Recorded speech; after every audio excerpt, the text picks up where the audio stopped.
we will stand up, speak up, and show up for Jesus, even to the point of ridicule, persecution, and death. It's not the critic who counts, not the man who points out how the strong man stumbles or where the doer of deeds could have done them better. The credit belongs to the man who is actually in the arena, whose face is marked by dust and sweat and blood. From Men in the Arena, it's Equipping Men in 10. Our conviction is to call you into the arena of manhood, call you out of the faceless, nameless bleachers, and call you up to be the best version of you, because when a man gets it, everyone wins. Enjoy today's episode. Men in the Arena Army, we salute you. Hey guys, thanks for listening to this episode of the Men in the Arena podcast. This is Equipping Men in 10. I'm Jim Ramos, and I'm here with my producer and co-host, Dale Culver. What's going on this morning, man? Just hanging out in the office, doing a podcast with my brother, who is not here. Well, this is a COVID podcast. I'm pretty sure I've got COVID, so that's pretty fun. So been knocking out. Well, what was really fun is the day I got sick, I did 50 push-ups that day. And so the last 2 days I've been making up for it. So I did 350 push-ups I don't know, do the math. I need to make up 200 push-ups. So I've done 100 push-ups extra yesterday and 100 extra push-ups the day before. So I'm finally caught up. But I was wondering if you were able to do those. Oh, yeah. That's the biggest struggle with COVID, has been knocking out those push-ups and sticking to the challenge. But, hey, I've been doing it. Things are good. I feel good. Now my son Darby has COVID, and so we're planning on going duck hunting tomorrow, and everybody in the duck blind has COVID. So it looks like we will be able to go duck hunting after all. As long as everybody has it, you're good. Oh man, that's called redneck math, man. Redneck math. Anyway, hey, no one needs to wear a mask. No one needs. Well, we wear them anyway. We're hunting in the duck blind. So, you got a man word for me today? Yeah, my man word today is mobilize, and I love that because you're grabbing a group of people, you're rallying them around a goal, and you're getting after it, and that's what our family's doing this weekend right now. I'm in the process of mobilizing our family to head out in the RV and go spend the weekend getting after it. Relaxation, that is. And I love our organization where we take men and we help mobilize them around a common goal. Yeah, I agree 100% with that, and I'm going to explain that in a few seconds here, because that is one of the key words in our mission and vision, and so I'm going to jump into that today. What I want to do, guys, today is I want to talk to you about Men in the Arena. I want to talk to you about what we believe and why, so that you understand who we are as an organization. We have hundreds and hundreds of you guys following us daily, and we just came back from our board planning weekend, and it was very, very fruitful.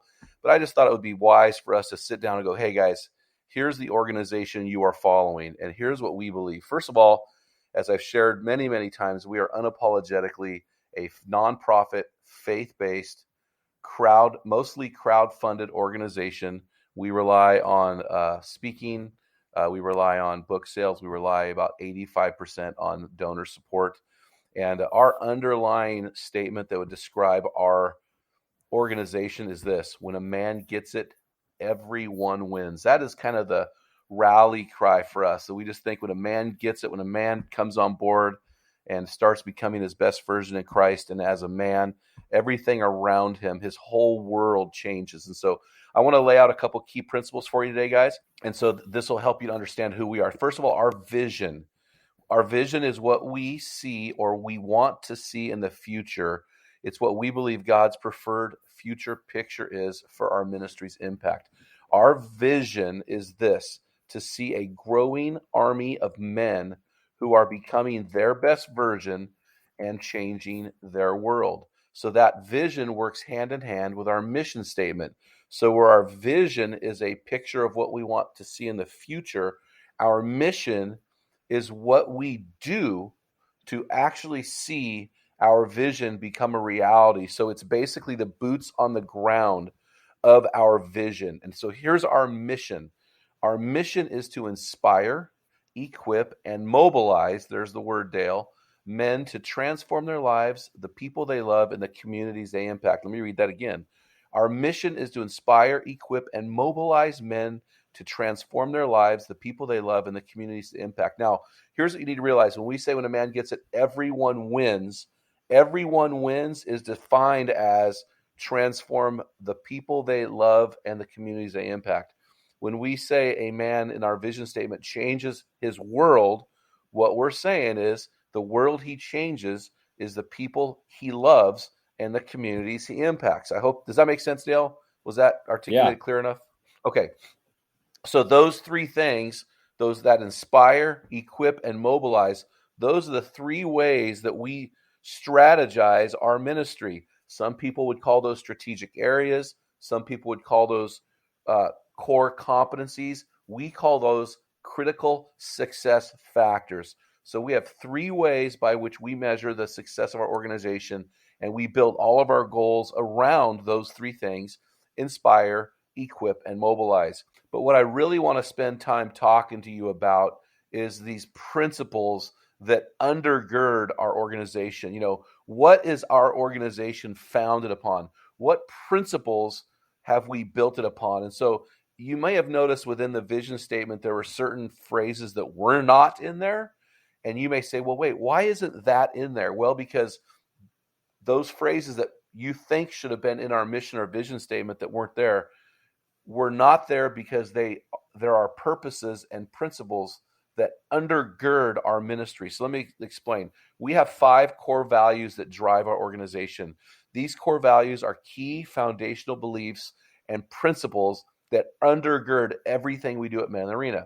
And if you ever see us do something beyond that, please let us know, because that would be a breach of our core values. So first core value, and most importantly, is we are unapologetically Christ-centered. And here's what we have written down as a board. We unapologetically trust Jesus Christ to protect, grow, and bless men in the arena. We will stand up, speak up, and show up for Jesus, even to the point of ridicule, persecution, and death. Scriptures that you can look at for this are Luke 1:37, 1 Corinthians 3, verse 7, 2 Timothy 3:12, and Hebrews 10:39. So we are Christ-centered, but we believe as a board of directors that it's not good enough to be Christ-centered, because we've seen a lot of, quote, Christ-centered organizations go rogue. So this next core value is very, very important to us. Not only are we Christ-centered, but we are biblically based. That means this: we believe the Bible is the infallible word of God that provides moral absolutes. Everything we speak, write, or represent will be biblically accurate to the best of our abilities and interpretations of Scripture. You can look up Psalm 119 for that, the entire Psalm actually, 2 Timothy 3:16 and 17, Hebrews 4:12, 2 Peter 1:20. Dale, I had a guy send me this document about a week ago, and it was this big fat document. This guy's a multimillionaire entrepreneur, very, very smart. It was a massive document about his opinions of faith versus these other worldly mindsets. And I got about 4 things down, and I had to email him. I said, listen, if you want anybody who's a Christian to take this serious, you need to add Bible verses, you need to define terms. And what happened was this guy was trying to be Christ-centered, but he wasn't biblically based. And if it's not biblically based, you start getting to these weird discussions. Paul said in 2 Timothy chapter 2, verse 23, and actually all throughout 2 Timothy, to avoid worldly discussions. There's fruitless.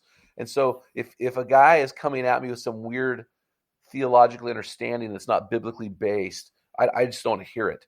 And so there are a lot of things out there that are truth, but we live in a world that's all about my truth and not the truth. And so even though we want to be Christ-centered, we want to be Christ-centered by being biblically based. So that'll keep us centered. That'll keep us within our parameters. And so the third core value that we hold dearly to is strategic partnership. Those of you who listen to the podcast, you know how much partnership means to us. It's incredibly valuable. We want to partner with like-minded, kingdom-oriented people and organizations. So here's what we wrote down. We wrote down this: we believe in forming strategic partnerships with diverse, Christ-centered people and organizations around the world who will ultimately put Jesus on display. References there are Matthew 6:10, John 13, verses 34 and 35, 1 Corinthians 3, verses 2 through 7, and Philippians 1, verses 13 to 18. And I want to say this, that we had an epiphany this last weekend when we came up with this word diverse. That does not mean, let me tell you what that does not mean. Diverse does not mean we are targeting people of different ethnicities to be on our podcast to be politically correct. That does not mean that. Diverse means we have a global responsibility to impact men. We have 126 nations represented on this podcast. And so we want to reach out to diverse cultures and people groups from around the world. So we've got a guy coming on our podcast in a couple weeks here from India. We've got another guy coming on, two guys coming on from Africa, one from Uganda. I think the other one's maybe in Rwanda. But what hit me with this statement, Dale, was that we have not been diverse enough to represent our audience. We need to reach out and interview men who are doing great things from God from all around the world. And so that is we want to partner with these organizations that are doing phenomenal things. There's an organization I'm trying to get onto our podcast, and this guy does phenomenal stuff in Jerusalem. He's got a tremendous ministry. He's under tremendous persecution, and I'm hoping that we can get this guy on the show. And so that's what we mean by diverse. The next thing we believe in, so we believe in, again, being Christ-centered. We're biblically based. We're strategic partnerships, and we believe in organizational integrity. In other words, we believe in impeccable organizational integrity. We'll be transparent in our financial dealings, ministry reporting, and verbal interactions.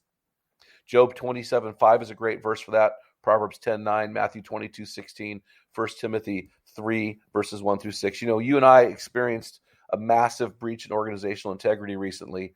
We're trying to trademark Men in the Arena.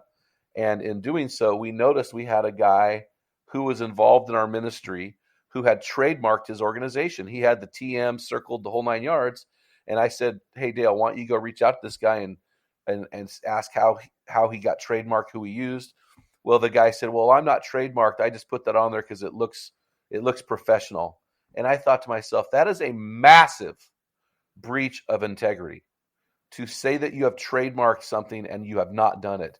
And this ministry will not do that. So we believe in organizational integrity, and that means that we're going to be honest in reporting numbers, in reporting our finances, in reporting our impact.